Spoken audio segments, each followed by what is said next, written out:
Hello everyone, welcome once again to my channel. After I posted my naturalization videos, I have received a lot of requests and I am so thankful to everybody. Thank you so much for taking the time to watch. One of the requests I got was to show the process of how I applied for my N-400 application. So in this video, I'm going to take you through step by step how I did it. First of all, go to your Google tab, click a new tab, and then we are going to go to the USCIS website. It is very important that you apply on USCIS, and I'm going to put the link of the USCIS website in my description box so that it will be easier for you. Make sure you go there, type in USCIS citizenship application. If you go this route, you're going to see a lot of other options where it is not USCIS. Some of them will be directing you to a different site.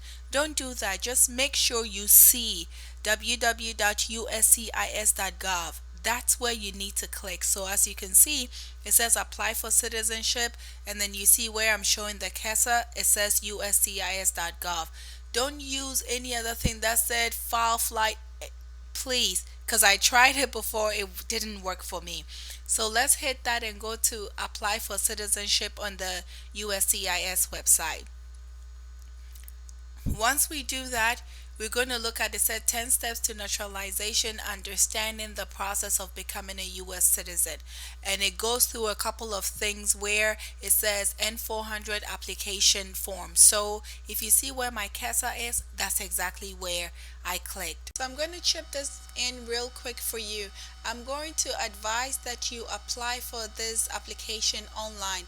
The reason is that it is very simple. Everything comes directly to your email, so you get email notifications way before you get your application letter or any information mailed to you. So I'm going to show you how you can create an online account. Look at the left hand corner where my cursor is. Perfect. Hit that and then go ahead and create an account. Once you create an account, you're going to create a password. They'll send you a verification code. You type in that code, and absolutely easy for you, so you can attach every document you want through the online application. I was going to create an account, but I scratched it. So let's go ahead and apply for this process. You're going to see how much this costs and everything on the USCIS website. So let's move on to the application. Use with Adobe Reader, so that's your PDF version. But just a tip here, go ahead and register an online account. That way, anytime there is any information, you're going to get the information first before you get the letter. So it makes it very easier for you. It will give you an option to register online. If you need me to show you that, I'll put that maybe at the end of the video so you can do that. But please do the online version. If you cannot, just go ahead and mail it in, but then you have to always wait for the letter to come in. Just something I did that was so helpful for me. So right here it says start here, and you have to read the form very vividly. I'm sorry if you cannot really see it clearly, but once you pull it up and you're following the process, you're going to see exactly what I'm doing. So we're going to start with part 1. That says information about your eligibility. So here, the first box is going to ask you, have you been a lawful permanent resident of the United States for at least 5 years?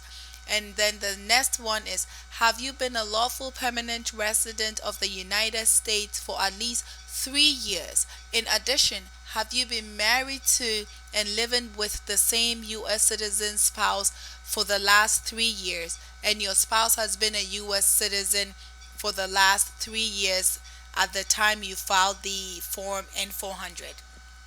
In my case, it is the B one. So in your case, if it's the A version or the rest of the versions, just look at it and tick it. For the purpose of this video, I'm going to stick to a spouse and then the 3-year version of it. But either way, it's still going to be the same. So let's go ahead and check the B version. And then if you see the D, it says, are you applying as a qualify on the basis of a qualifying military service? So like I said, I'm going to limit this to the B so that we don't have to do a lot of back and forth. But if you've been here 5 years and you're applying and you're not married and all of that good stuff, go ahead and do that. Then, after you check that box, you're going to go to part two of this application. And then it's going to say information about your information about you. I'm sorry. So if you hear any click click sound at the background, please ignore that and let's kind of focus on this. My husband's computer does that. So let's go here. It says your current legal name. This is going to be the name you have on your green card. If you have a different name on your green card and it's not that of your spouse, you do have a chance to change it. But if you want to keep your name, that's fine. For the purpose of this, we are going to go with our last name as Smith, and then our first name as Sam, and our middle name as Ifwa.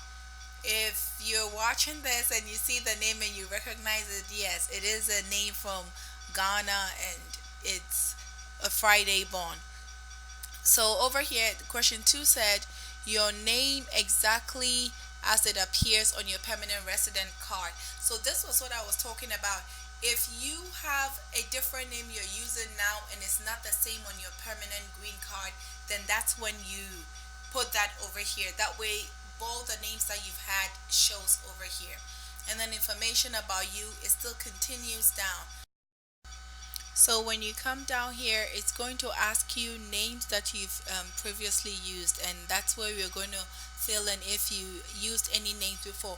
Especially for the women, you are going to have your maiden name and all of that good stuff. So over here, I'm saying that my maiden name is Mensa, and then my first name is Sam, and then my last name is Efwa.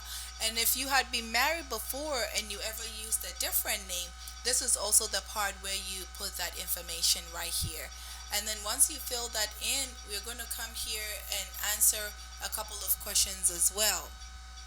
So would you like to change your name? So if you want to change your name, say you used your maiden name and this is the point where you want to change it to your marital name, this is the chance where you also have to do that so that your naturalization certificate is going to have your name as your husband's last name.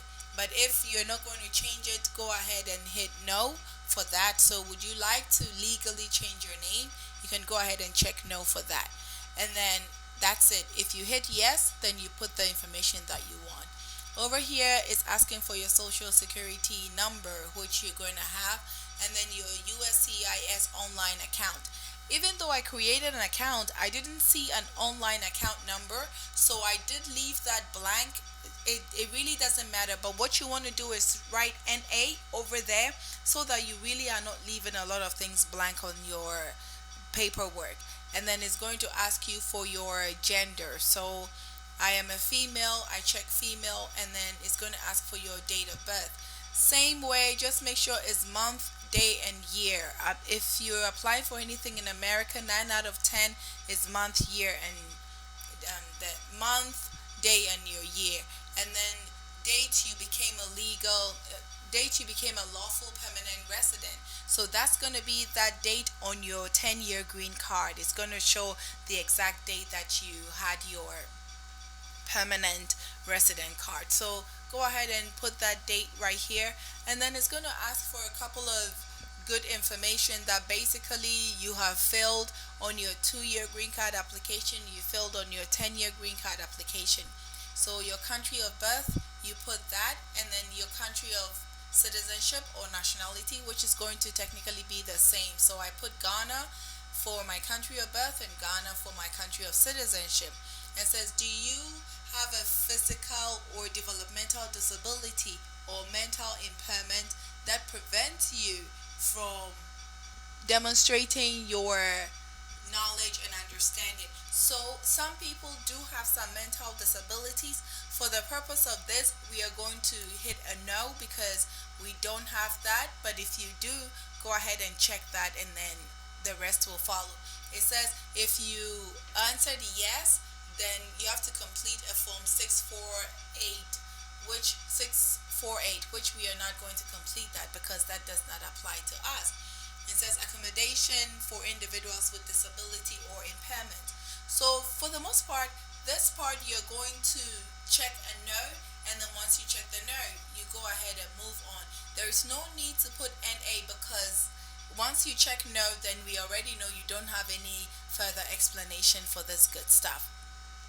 Okay, so it says here that it is asking if you're blind, all of that good stuff. So you can see it. Hopefully, you're following me as you're doing it. So it's going to make this process very, very easy.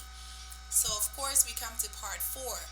Part four is your daytime phone number and all of that good stuff.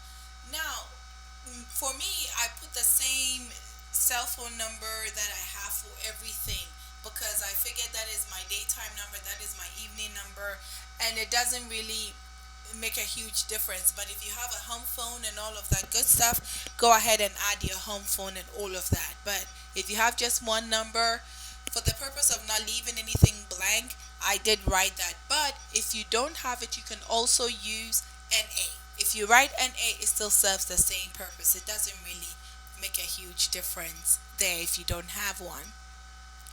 And then, of course, try to put your email address. It is very, very important. And especially if you have signed on to an online account, make sure you put your email address there. And I'm strongly going to recommend that you do the online account because it's the fastest and easiest way. Part 5, information about your residence. So here we are going to talk about where you've lived before, where you live now. So it's going to be addresses for the past 5 years.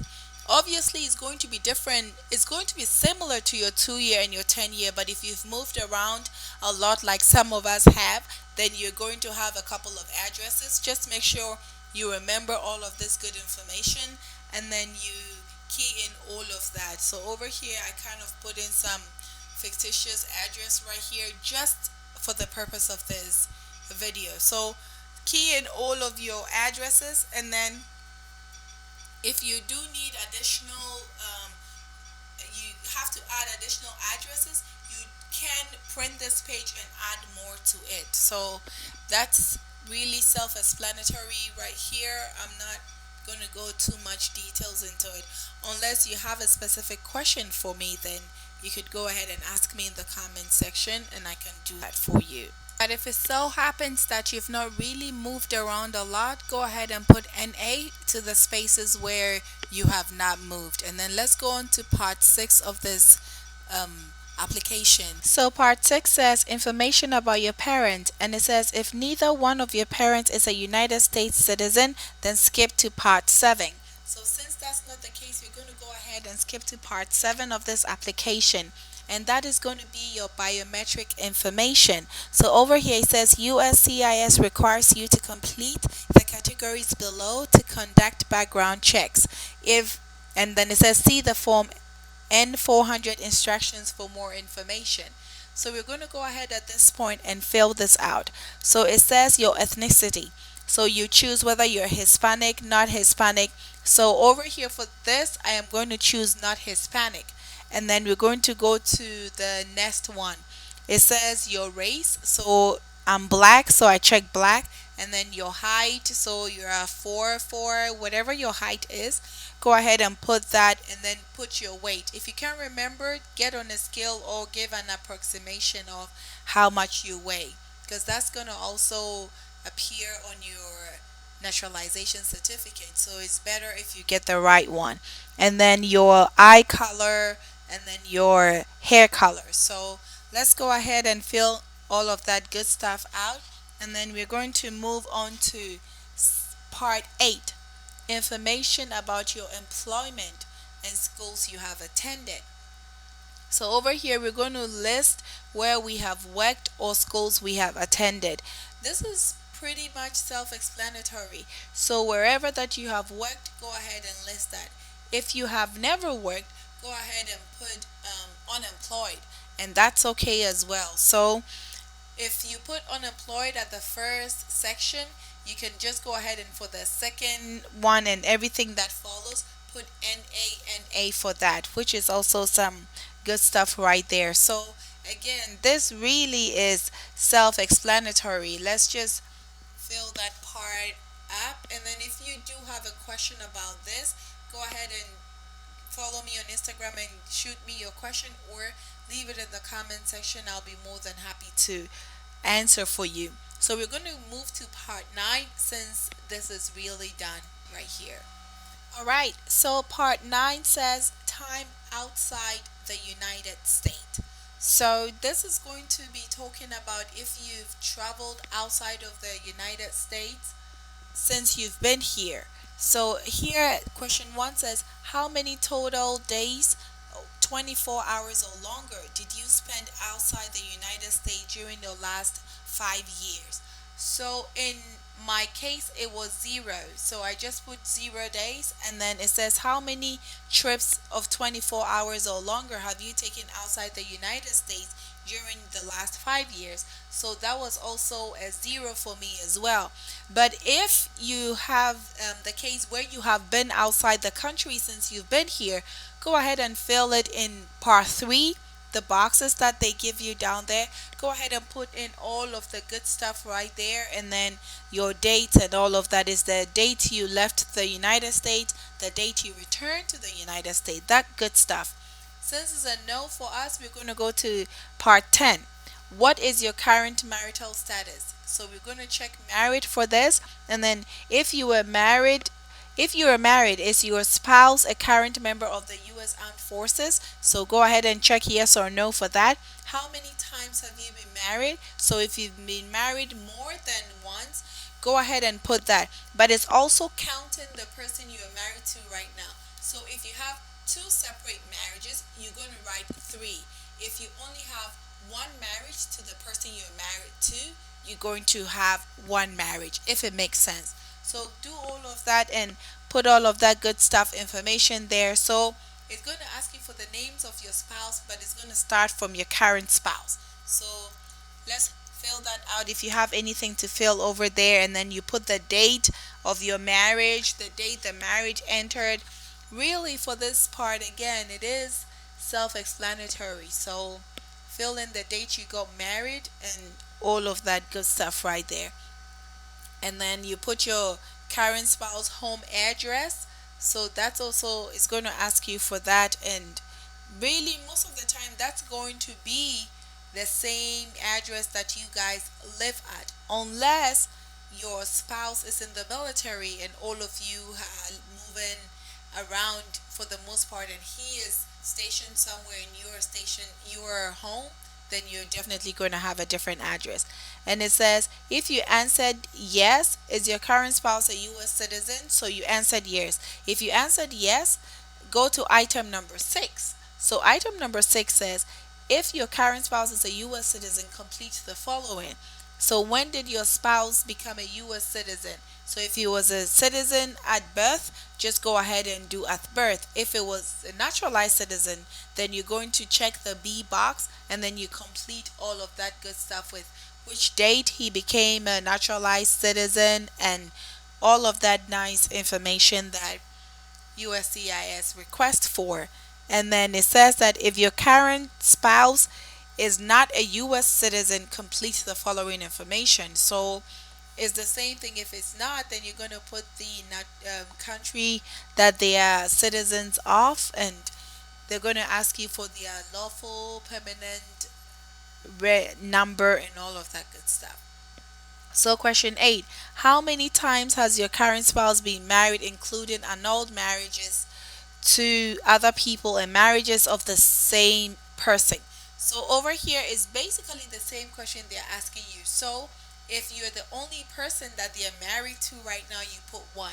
If they were married prior to you, you put 2, 3, however many marriages that they had, you go ahead and put all of that good stuff there as well. And it is going to ask you for the date they got married, and then when the marriage ended, and the person they were married to, were they citizens or not. And then, as just like keep saying, this part as well, it is self-explanatory. So if you don't have anything, let's go to question 9. If you were married before, provide the information about your previous spouse. So if you have been married before, go ahead and put all of that good information right here.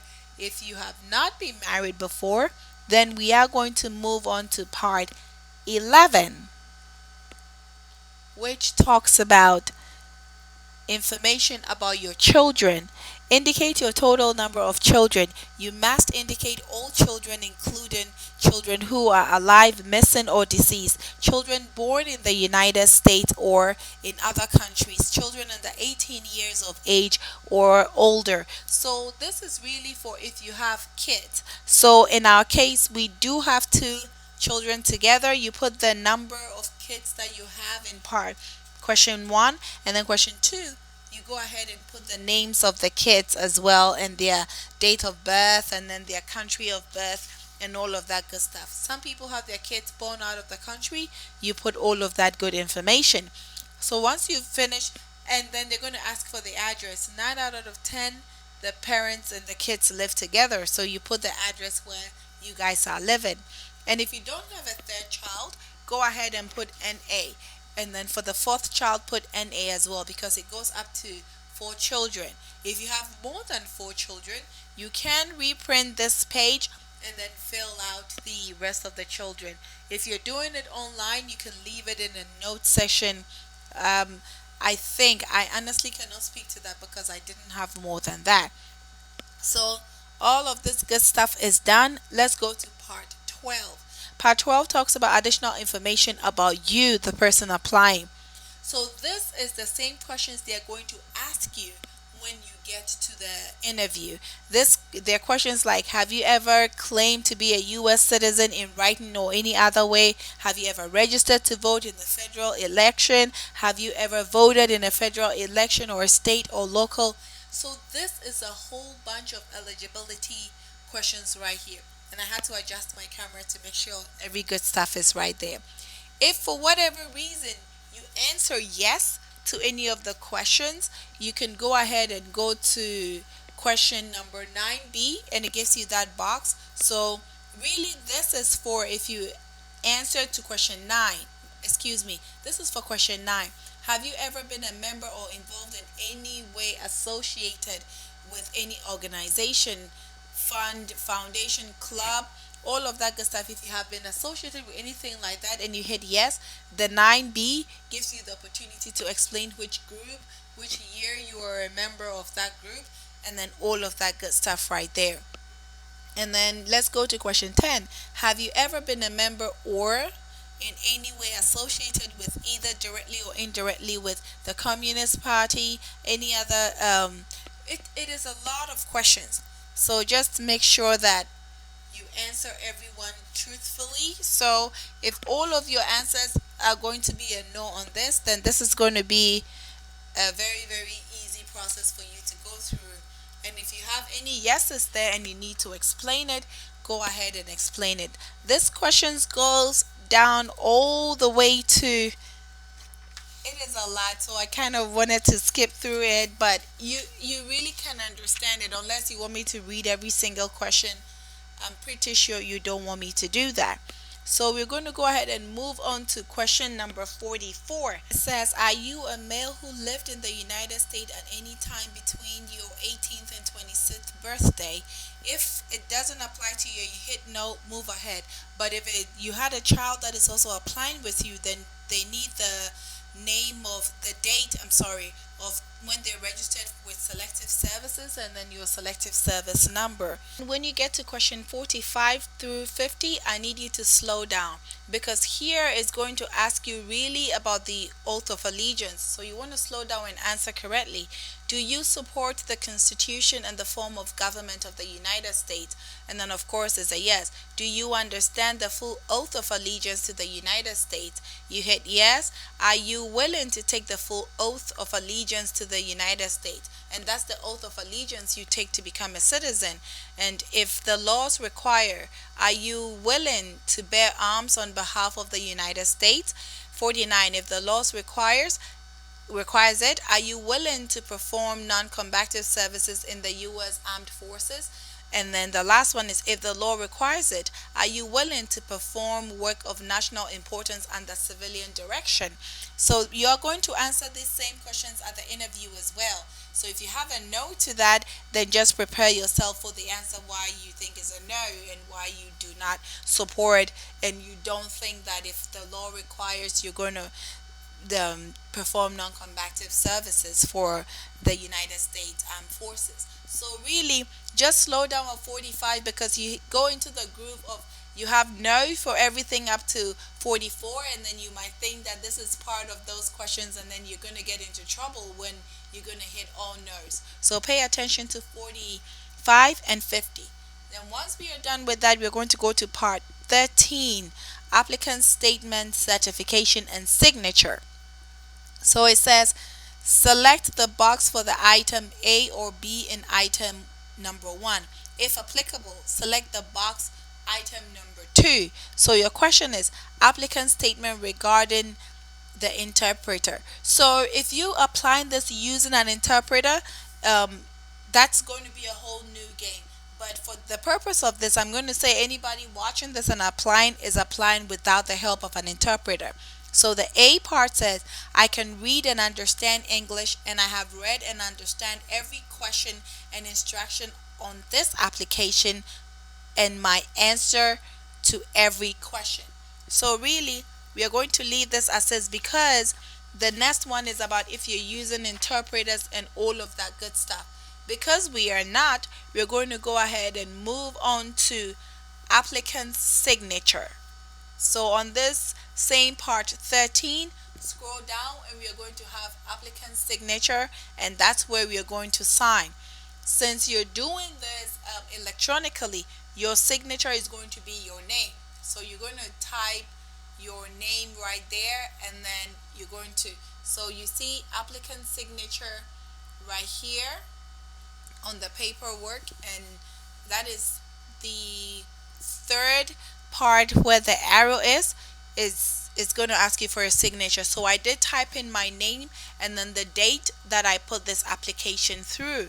And really, for the most part, we are done because the rest of it is more talking about interpreters, if you use an attorney, and all of that good stuff, which I'm guessing that none of us watching this right now used an interpreter or anything of that sort. So here you just go down to the bottom, and then you're going to really see the oath of allegiance and all of that. We're done with the application. The officer is going to read most of this and read the oath of allegiance to you and all of that good stuff when you go for the interview. So once again, thank you so much for watching. If there is anything you were unsure of, go ahead and leave it in the comment section. You can email me. I have my email address in the link, and let me know if you have any additional questions. Thank you for watching and welcome to the family.